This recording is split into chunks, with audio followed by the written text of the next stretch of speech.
Sugeng enjing para pemirsa, kulo Diana Putri lan kanca kulo Rindang Alisa Nurafa saking kelas sedasa DKV kalih. ing laporan dinten iki kula ngaturaken berita saking Desa Pageralang, Kacamatan Kemranjen, Kabupaten Banyumas. Satunggaling perampokan kalih tiang lan sekawan tiang liyane taksih dados buronan.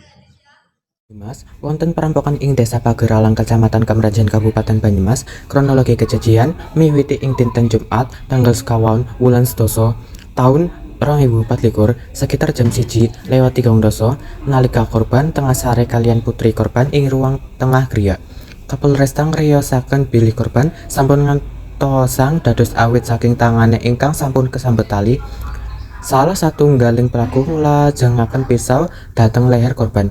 Kanthi ngancam nggunakake pisau ing arah perut, pelaku nyoba nyetokne korban, nanging ninggali situasi punika korban saged nglepasake ikatan tangane lan mlayu metu saking griya sambil teriak nyuwun tulung marang warga.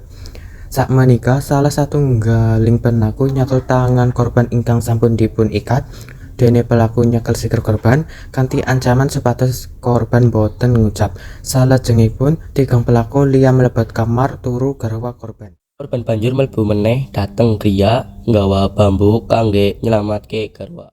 Sakwise punika dumugi Sudiro ingkang minangka kados lajeng ngendika ngahalu para pelaku ingkang nyebabke pergumulan lan ndadosaken Sudiro nglampahi luka saking sabetan golok ing bagian tangan, sirah lan geger. Para pelaku sampun ngambil kunci mobil lan badhe nyolong mobilipun korban. Pelaku nyoba nglarikake kalih pelaku saged dipun amankan warga. Dane sekawan pelaku liyane pun saged nglarikake lan kejadian punika sampun dilaporke dhateng Polsek Kemranjen. Pasal ingkang kapanggih punika inggih punika pasal 365 KUHP bab pencurian kanthi kekerasan kanthi ancaman penjara selama 9 tahun. Di leher itu dari golok.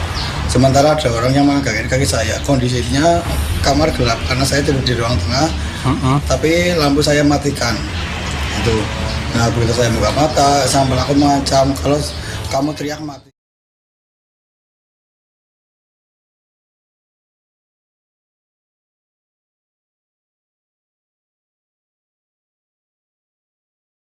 Minangka penutup, perampokan ingkang kedadosan ing Pageralang punika nyoroti wigatosipun keamanan ing lingkungan kita.